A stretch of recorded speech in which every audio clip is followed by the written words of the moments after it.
Hi, I'm Ashley Cooley, a birth, baby, and sleep specialist and mom of 3. There's so much information out there, right? This show is dedicated to helping you clear out the noise so you can figure out what will work best for your baby and your family. Having worked with countless families over the years, including my own, the information and strategies I'll share are based on these experiences, my extensive training, and we're even going to back it all up with some science. My goal is to help you make informed decisions, and we're here to break down what it takes to raise well-adjusted, securely attached, and happy babies. If you're looking to learn more about your baby, gain more confidence in your parenting, and get as much sleep as you can through it all, you've come to the right place. Bringing Up Baby is about to get a little easier. Hey everybody, welcome to the first Bringing Up Baby podcast episode for 2022. I have a bit of a theme going on this month, and it's all about taking care of your postpartum self. And for today's episode, we're diving deep into your postpartum hormones, so you can understand more about what's to be expected in relation to the shifts in your mood after having a baby, or when it might be time to reach out for help. To help us break it all down, I sat down with Dr. Ashley Margeson, co-owner and naturopathic doctor at Cornerstone Naturopathic in Tantallon and Yarmouth, Nova Scotia. Dr. Ashley talks all about the postpartum hormonal shifts, or blips, as she calls them, that happen right up until 18 months after delivery. Yeah, that's right, 18 months. Anyway, if this is the first time you're hearing of her, I hope you immediately after listening here, go follow her podcast, The Superwoman Code. It's a game changer, ladies. But first, trust me when I say there is a lot to take in from this episode. So here's my conversation with Dr. Ashley. Hi, Ashley. It's nice to see you. Thanks for joining us today. Thank you for having me. This is going to be fun. Yeah, absolutely. We're both named Ashley, so what could go wrong? Everything could potentially go wrong. Let's be honest. So Ashley, I'd love to chat to you about so many things. But first, would you be able to give us a little rundown of what you do, what kind of a day in the life looks like for you, and even the kinds of patients, the kind of people that you're seeing in your clinic? Yeah. So, this is just going to be fun. So, I am a naturopathic doctor, which means I work in private medicine. And I primarily focus on supporting women with burnout and hormone health. And so that means I see everybody from early 20s to generally about 45 or under. I don't tend to do a ton of work above that end of perimenopausal stage. Mm-hmm. Though goodness me, I think menopause is something we all need to talk about a little bit more. But I get to spend my days helping moms and helping parents and helping crazy career women and people who are somehow figuring out how to do it all, literally make their health work for them and not against them. And so Amazing. I firmly believe in simple is best. I make every single thing that I do the simplest thing possible, because my goal is preventative health, which means if you're in my office before you have a baby, or when you're pregnant, or post-baby, or if you never decide to have babies, then we're working on what do we need to tackle now, but also what tweaks and what little adaptations can we put in that serve you a year from now, or 2 years from now, or 5 years from now, so that you're moving through your life and your hormonal changeovers without feeling like you're getting hit from it. Amazing. I know. It's so much fun. The best part of my job is when people literally, I get to retire them off of my active care list. Yeah. So I have an active care list and like a passive care list. So my passive care list is like, okay, we've achieved what we need to achieve. Call me when you need me. Mm-hmm. My active care list, moving people from one stage to the other, is like the best part of my day. Awesome. Aside from that, I'm a stepmom to 2 kids. They're 5 and 7 at this moment, though the 7-year-old is almost 8, which is crazy to think about. I'm dog mom to a very energetic duck toller. And my partner and I own and operate Cornerstone Naturopathic. So we're out of Tantallon and Yarmouth. Awesome. Well, thanks for that. Thanks for sharing. Cause I mean, when I came across you, it was one of those like, oh my gosh, there's somebody that you could talk to about your hormones. Like these aren't conversations that you hear about very much, really at all. We might go to our doctors with things that are going on, but it sounds like you're diving into, okay, that this is what's happening in your body, but here's some simple ways to work with it and Exactly. let it work for you, I guess. Exactly. Yeah. So when I was like in grade 7, when you're in grade 7, you do health class Mm-hmm. and it talks to you, like you do your first sex ed class and it's like the worst thing ever, Oh, yeah. literally. And you want to die and curl up in a ball. So I came home and my mom will still tell the story. I came home and went, so we talked about getting a period and how it was the worst thing ever. And you just have to deal with it. And the only time you don't get it is if you're pregnant. I was like, what's going on the other 3 weeks of the month? Right. Right. Because I was just like, this makes no sense. Like we're talking about 25% of our time. Like what is going on everything else? So she now loves to tell that story because she's like, now you spend literally your days talking to women about what the other 75% looks like. And yeah, okay, you get a period. Let's try and make it as easy as possible. But like, let's use your estrogen to your advantage. Let's make sure you're producing enough progesterone. Let's go into how all of that impacts your thyroid and your energy and your mood and your skin and like everything. That's It's just so much fun. And that's why I love your podcast, the Superwoman Code, because you dive into those things. And that's what I like to try to do as well. It's like, here's some information, here's the basic stuff that you can Google and people are giving you, but what's the why? Like, why is that happening? How is it happening? That makes a difference in your decision making and your day to day.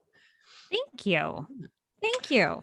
So with that, because I listen to your podcast and love it so much, I often wonder while I'm listening to that, because like you said, the age range of the people that you tend to see, reproductive years, if we might say it as another way, I often wonder about how our hormones and burnout can kind of take shape in the postpartum period, or when you're raising babies, young children, like the stressors don't ever seem to stop. So is what you're doing kind of helping people, parents, women, to not only deal with the right now, and like you were saying, as things go along, but how does that all change when we have those, say, postpartum hormone? Like there's other hormones, there's other stuff going on. Yeah. Yeah. So in the first kind of week after you, like, there's obviously a pile of kind of prepartum hormones that kick into place. So estrogen and progesterone are rising, especially during the second and third trimester. A lot of times your immune system is stabilizing. So people with autoimmune diseases will generally feel best when they're pregnant because your immune system is being stabilized by the increase in those hormones. But really, when it comes to the postpartum period is 18 months. So people are like, oh, 3 months, 9 months, maybe a year. No, the full postpartum period is 18 months. And so that's the timeline that we're really looking at to support women through. And part of that is because the postpartum period has to encapsulate the first 3 to 6 months return of your period, because that's a hormonal shift on itself. But within those first 18 months, baby is also growing at a very fast rate. Yeah. And so what my job becomes, and what we're going to try and get into today, is filtering through what is a response to baby's growth patterns and what's actually a normal hormonal shift on your side of it and what's not a normal hormonal shift. Right. Because there's things that happen that you're like, well, is this common? Is this not common? Am I supposed to feel this way? Am I not supposed to feel this way? Especially with first baby, you don't know. And so really a lot of it is going like, okay, here's when we would expect a little blip. Here's when we don't expect a blip. Here's what you do if you're getting stuck in something that's outside of these normal ranges. Because it comes down to just knowledge is power. And Absolutely. so if you're a postpartum and you have something that's stuck on your fridge that you're like, oh, I'm like 4 weeks, there is a blip that's going to last for like 48 hours in that, then you're like, oh, okay, like I'm going to feel better in 48 hours. And if I don't, I know I should call. Amazing. As opposed to like sitting there at 6 weeks and feeling like you're having a depressive episode. Right. And you're like, that's not in the normal blip period. I need to call somebody right now, which means you get help much faster. So what are those blip periods? Are those pretty universal? Like what? Yeah. Tell me more about those. They're very universal. They're the same way as like, how people, well, this, babies go through a 4-month sleep regression ish, right? It can kind of happen like 2 weeks those before, 2 weeks after. Exactly. Those milestones that happen. Yeah, exactly. Yeah. So babies is when they go from 2 sleep cycles to 4 sleep cycles. And yes, it can change a little bit within its range, but generally speaking, you're looking for something in that time period. Well, the hormonal shifts are the same way. So within the first week after giving birth, you have a massive drop in estrogen and progesterone because you literally just gave birth. Yeah. Like progesterone is produced by the placenta. So And once that's gone, placenta is gone, he's gone. literally, like you get a massive drop. Yeah. You also get within those first 3 days, though, you get an increase in oxytocin. That's actually what helps with bonding between mom and baby specifically. And it's actually what helps to override some neurological pathways caused by birth. And so that's why you like don't remember how kind of painful birth can actually be. And you're like, I can totally do that again. Yeah, it's the oxytocin that comes Oxytocin did that. 2 hours afterwards. Otherwise, we wouldn't survive as a species. Right. So then you get a drop. Once that oxytocin hits, then that's actually when you're at highest risk for that first kind of postpartum psychosis. And that's within kind of 5 to 7 days postpartum. You're at massive risk for that right there because you're getting the drop in just about everything. And so a lot of women will get kind of past that really quickly. Generally, it gets caught really quickly as well because you're touching base with nurses and doctors and you're generally still kind of within that hospital system. Yeah. So that's one of those periods that I don't worry too much about because people are right there. Yeah. What I get more worried about is what happens 3 months, 6 months, 9 months later. Right. And so to think of it really easily, your hormones turn over every 3 months. Oh. Yeah. So we have a period every single month, but your full hormone turnover is actually 3 cycles. Okay. And so we say 3 months because, you know, most cycles are somewhere between 28 and 30 days. But if you have a 35-day cycle, well, it's 35 times 3. So it's not perfectly 3 months. So that's one of those things that we kind of just adjust to. Okay. But within postpartum, that first 3 months, you are running on adrenaline. And you have to run on adrenaline because welcome to survival season, right? Like you have a baby that maybe is cluster feeding, maybe is feeding every 2 hours, maybe is, you know, having a hard time latching. Maybe you're struggling between that breastfeeding to bottle feeding conversation, which I will always say fed is best, period. Doesn't matter. When it comes down to it. Because what we're looking for is trying to figure out how you survive through those first 3 months. So you use adrenaline to do that. And that's a result of your HPA axis kicking in and literally making sure that you survive. It's why you can get through it. But generally, you can only run on adrenaline for about 11 and a half weeks. Okay. To be specific. Very interesting. To be very specific. Yeah. And so within that 11 and a half weeks, what we're looking for is we're looking for you to get a lot of nutrition in play and a lot of nutrients in play, because if we can build you up and get you recovered from giving birth much faster, then you're able to drop out of that adrenaline cascade and kick into a normal cortisol cascade, which is just the fluctuation of energy throughout the day. Okay. And that's going to stabilize your estrogen and progesterone production for the next literally, I guess technically 15 months now. Yeah. Okay. So you're saying like one, so far? Yeah, I think so. One of those the big things that can help you prepare for that time, those after those first like 3 months or so is focusing on maybe some good nutrition and exactly. Yeah. Okay. So a lot of women will generally, not even realizing it, decrease their nutrition. Right. Because it's the last thing on the plate. So we want to get moving again. I automatically assume that when you're in postpartum, you're not sleeping. And I'm not going to sit here and be like, I need you to sleep, because that's actually just not a necessary conversation right now. Yeah. We already all know that. We already all know that. Yeah. And I don't need to make you feel bad about not sleeping through the night because you have a new baby. Right. But if you can eat and you can get food in consistently, and specifically protein, you can rebuild your hormonal stores much faster, which means you restabilize much faster. Amazing. So all the more reason to, when you're asking for help or when people are coming over to visit in that early postpartum period, bring us some good food. We need some good food. What can I bring with me? Oh, don't worry about it. No. Can you bring me like a burger? Thanks. Yeah. I love that salad from that. Or I love that, they want to help and that you need the food. Absolutely. 100%. And it's also something that you can prep for. But you can also like, and this is where access to convenience foods is really helpful. You can go to the grocery store or you can put an order in online and get a bag of salad and a rotisserie chicken. God, I love that ordering online. It's Right? really, Me it's too. really helpful for Me parents. too. So within those first 3 months then, and within kind of that first adrenaline cascade, you have a couple blips that you should expect. And I call them blips because that's just the best way of putting them for me. Mhm. You should expect one at about 4 weeks postpartum. And that's because you've had that big, huge drop, that restabilization. You're starting to come back up. And that blip is going to last for about 2 to 3 days. Okay. And that 2 to 3 day blip, it can feel it just feels off.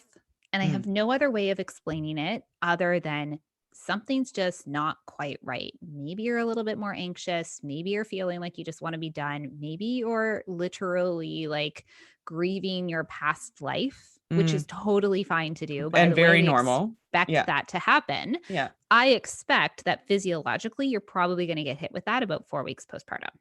And it's going to last 48 to 72 hours. Mm-hmm.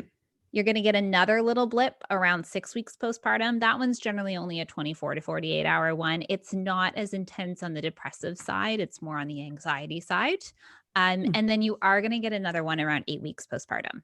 And that one will again last for about 48 to 72 hours. And those are those days when you go, okay, I'm just not feeling great right now. I'm just going to like put my sweatpants on and go veg in front of Netflix. And like maybe I'll get out for a really slow walk if I feel like I can do it. It's when If I you feel order, like it. Yeah. literally, if I Yeah. feel like it. But those are those days when you just move slowly, because what they actually are is they're an adrenaline turnover. You're creating adrenaline for those first 3 months, but you have turnovers within that. So 4, 6, 8 weeks is generally these adrenaline turnovers. Okay. So yeah, you just kind of get a drop in energy, and that's totally okay. Yeah. So if you're sitting here being like, oh my God, that makes perfect sense. And then you'll wake up like the next morning and be like, oh, okay, I feel a lot better. Let's go. Yeah. Like we can totally do this. Yeah. Those are hormone turnovers, and those are completely expected. Wow. I love that, because I mean, obviously, and certainly in my prenatal classes and stuff, we talk about those hormonal changes and what would be considered like those normal progressions and normal mood shifts in the first couple of weeks versus if it were to happen more severely or later on, but actually having real timelines that like, oh, that like, I know, okay, this is just going to be for a couple of days. I find if we don't know this, so for anyone who didn't know this, was I'm sure I didn't know this, so I'm sure there's a lot of people in the same boat. Yeah, most of my patients coming in be like, oh my God, especially if they're on like baby number 2, they're like, I wish I knew this in my first one, because those totally happened. And it makes such a difference when you know, and somebody tells you this is going to last for 48 to 72 hours. It almost like, I can get through that. I can do that. Yeah. Okay. So we're going to have an off couple of days here. I can understand that. I know I'm going to get back to myself later, where we can't always say that or know that if we didn't realize that, oh, our hormones are actually causing this. This isn't just parenthood, right? And it's so hard too, because I find a lot of parent partners, and this is not a negative thing to any partners, but they're like, it's just your hormones. But like as a woman with the hormones fluctuating all over that, you don't want to hear that. Yeah. Right? It's almost better to know like, okay, I know this is coming. I'm expecting it. My partner's expecting it as well. We can do this together, as opposed to kind of getting that little clash that can sometimes happen. Yeah.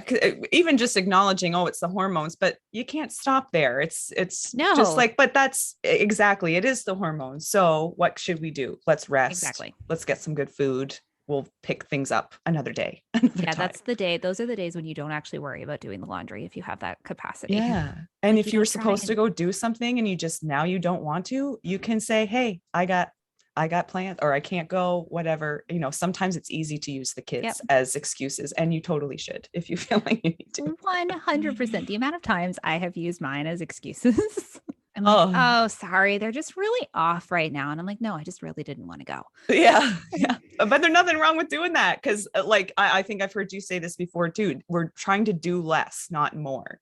Exactly. When it comes to the postpartum period, having kids, all of that, it's easy to think, and we got to keep doing more because we're having more kids and they're busy and all of that stuff. It's really hard to slow down and not feel guilty when those days come up and you do use your kids as an excuse. And I just don't want to go, but you got to look out for number one.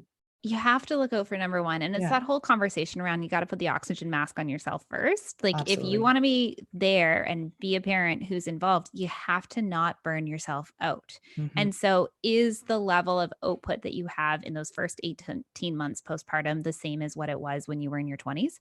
No. Mm.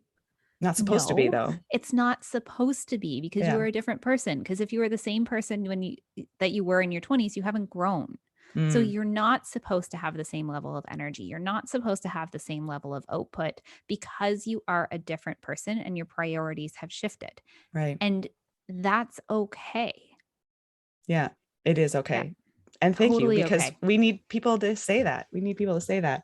Yep. You did mention that that postpartum period does kind of go up to more like 18 18 months. months. Yep. So, and do you say that because when it comes to those hormonal shifts related to having a baby, that's when things kind of level out, I guess? That's when things tend to stabilize. And Okay. so, on top of those like 4, 6, and 8 week little blips, you're also going to get them when you have those full cell turnovers. So, you have another little blip at 3 months, which is 12 Mm, weeks.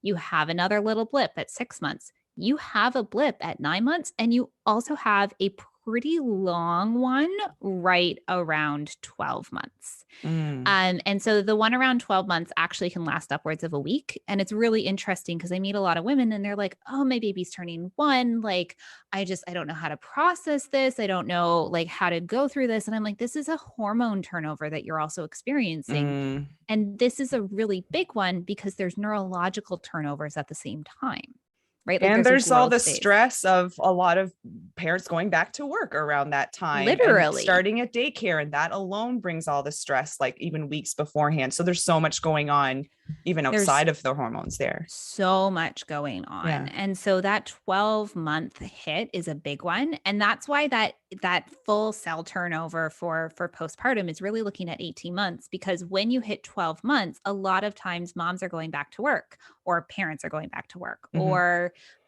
babies are going to daycare, or like periods are coming back generally around 12 to Mm, 15 months. hmm. And so because of that, it's an adjustment phase for you. So to really fully follow through the postpartum period, we need to get through that adjustment phase that happens from like 12 to 16 to 18 months. Mm, And that's the burnout change. That's the change with going back to work. That's the change with having to put a little bit more on your plate and figure out where those priorities lie. mm. So we do look at the postpartum period as being 18 months so that we have that adjustment phase within it. Awesome. Oh, that's really important to keep in mind. Is there any difference between if a mom is breastfeeding versus not? Like in terms of the hormone, do those hormones have an impact on any of this? So they do in terms of prolactin. So prolactin is the hormone that's generally higher when you're breastfeeding. Mm, And so generally, if you breastfeed for potentially a longer period of time, your period comes back later. mm-hmm. And estrogen and progesterone are suppressed a little bit because your follicle stimulating hormone is suppressed from the prolactin being high. Okay. And so does it necessarily change that 18-month period? No. A lot of the data is really showing that breastfeeding after 4 months really doesn't have a huge benefit for baby. We're looking at kind of 1 to 2% change as opposed to these like 30 to 40% changes. Mm-hmm. So I work with a lot of parents on going like, okay, so you've breastfed or you've used a breast milk bank or something like that for those first couple of months, and now what do we do? Like what is critical for you at this point, because we Mm-hmm. know what the data says for baby. Mm, And so a lot of times we'll start weaning, or we'll only do feeding at certain periods, because we need mom to actually hold more of that nutrition so that she can stabilize faster. interesting. Yeah. Interesting. So, but I mean, it sounds like it's well worth a conversation, probably with you, a Always worth a doctor, but conversation because always worth it's a conversation. so individual, right? Exactly. Like if you're like juggling more things, then we really need to look at some of the stuff that's potentially has flexibility within it. And in all Mm-hmm. honesty, when you hit 6 months and 4 months, really, breastfeeding is something that falls into the flexible side. Mm-hmm. And even before that, I have patients that, will breastfeed during the day and then bottle feed at night, Mm-hmm. because partner can bottle feed at night. And that's just way easier. Yeah. I have patients who have not been able to latch. And we just go straight to a bottle because you can add probiotics and you can add kind of nutrients into that to get that full support. And so it really comes down to what works for your lifestyle. Absolutely. Yeah. As a prenatal educator, I have a feeding class where we do primarily, well, we talk a lot about breastfeeding just because it's a natural way to feed a baby, but it's not always easy. We all don't know much about it. So we do talk also about very that. cost effective. Oh, very. Oh, yeah. But we also talk about bottle feeding because we just know that in our culture, in the lives that we lead now, there's just more going on. We can't expect everyone to exclusively breastfeed all the time. While that would be lovely, it would be great, but it's not. Wouldn't it be magical? It's not practical. So. Yeah. Coming from when it comes to it, I hear you when you're talking about the prevention. So I think that education up front is really important, but then the baby's going to come and then life is going to be there. And what's happening here now? Do you want to continue with this, or do you need support in other areas? So you're not even saying like in that 4 to 6 month period that people should consider stopping breastfeeding. It's just that if there's other stuff going on and we need to focus on you a little bit, like you said, this is something that can maybe be a little bit flexible. There's no judgment here. You got to do you at the same time. So if mom's at like high risk of postpartum depression at 3 months, and part of what's maybe making that worse is she feels like she has to produce, but her production is low. Right. Well, I'm probably going to have the conversation of, do we really need to be breastfeeding right now? As opposed to, here's all these things that you can take that help support your production. Well, that's only hitting one side of the equation. That's not supporting mom as much. And so my job in the postpartum period, and I've always said this to my patients, is everybody else is looking after baby. My job is to focus on you. And so I will be a little bit biased in some of my recommendations to be like, here's what hits you. Here's what hits mom. Here's what you need or your partner needs. And I'm making this call knowing that baby is in a really good spot right now, but I'm not making the call for baby. I'm making the call for you. And you need to have people on your team. Like if you're here on one side of it and I'm on the other, then great. We find that middle ground that works for both. And that's perfect because that's what we need. Absolutely. Do you find that when you have those conversations with your patients that you see them just relax, like they just needed someone to tell them that it's okay, that you're not going to necessarily do things the way you expected or that anybody expects you to, right? Do you notice that? There's such a sense of relief. And I've built my conversations with people and I built my business around like, this is not my opinion. This is what the research says. And this is what the data says. And so a lot of times my opinion have now been based off of what I've seen clinically and what I've seen from the research, but it's not an emotional conversation and it can't be an emotional conversation because there are already emotions in play and those emotions are so strong. We need to be able to also then bring in but here's what the data says, and here's what the research says, and here's what clinical practice that I've seen says. Yeah, absolutely.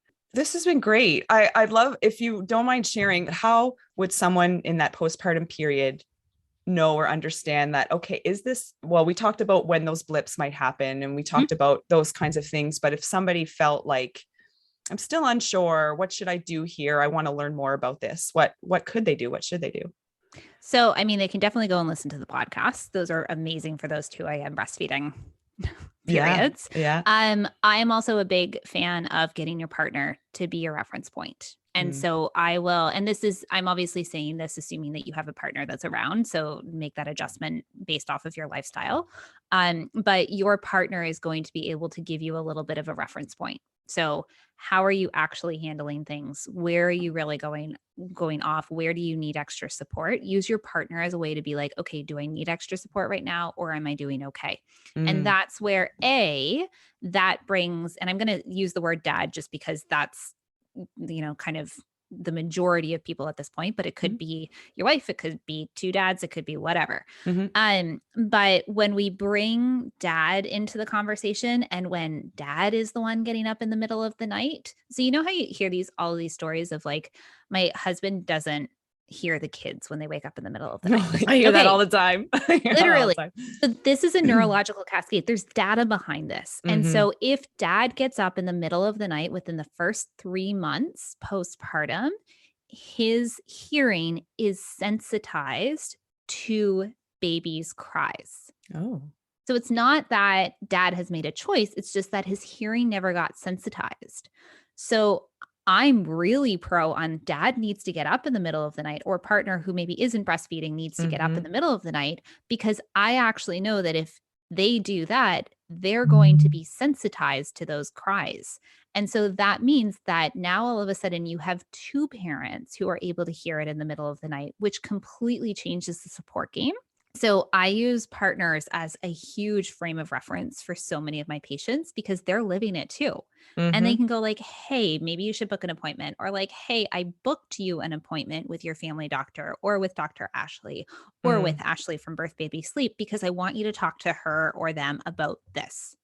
Yeah, I think that's really key as well. I definitely turn to partners to say like, hey, you might need to be that reference point, because I know as women, I'm sure partners can be the same as well, but certainly there's guilt. There's guilt if everybody else is having fun and like, hey, I've been trying to have this baby for 5 years and I finally have him or her, and I'm not supposed to feel like this. I'm supposed to just be grateful for everything. And sometimes you might even have people in your life that be like, oh my God, you wanted this. Like, this is what you get. Yeah, But you're totally allowed to be grateful and still want to like slightly murder a crying child because it's been 24 hours. Like you can have both feelings at the same time.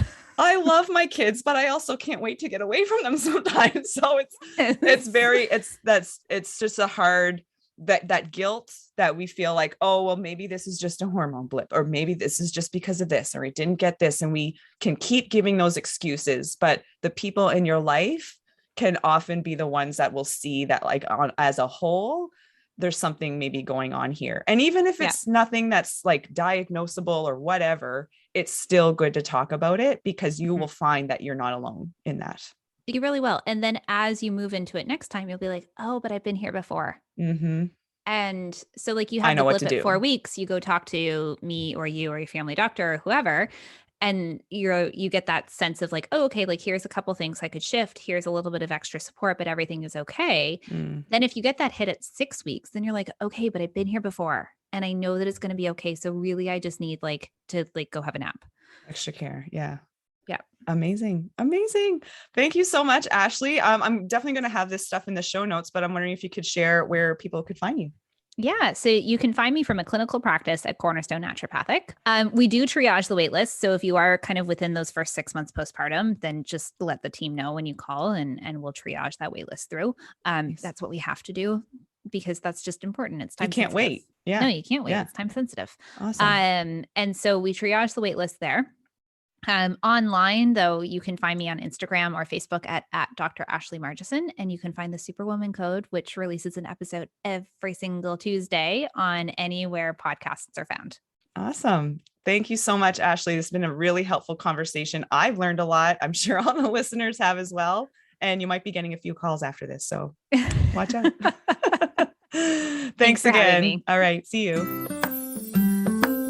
Looking for more? Check out birthbabysleep.ca, where you'll find prenatal classes, postpartum and new baby resources, and sleep support during the childhood years. You'll also find me on Facebook and Instagram at Birth Baby Sleep. It would be awesome if you followed us wherever you listen to podcasts, and if you can, leave a review or a rating, which goes a long way for helping others to find us. That's all for now. I'm Ashley Cooley, and we'll see you back here next time.